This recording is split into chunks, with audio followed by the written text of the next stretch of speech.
So ayun, maglalaro kami ni Mama ng Pinoy Henyo. Digibon mo lang ma, huhulaan mo lang, so ilalagay ko digdi kong ano. Pag nahulaan mo, tatawan takaning premyo. 500 pesos. Go? Go. Lugar? Hindi. Pagkain? Hindi. Hayop? Hindi. Tao? Oo. Pwede.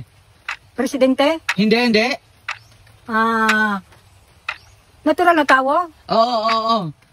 Maiton? Kurong? Ugakunon?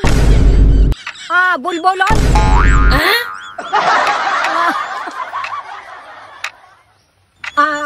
Palamunin? Hindi lang arigos? May santi kang payo? Hindi mo ko na. Wala kang pagpadaba sa aki mo.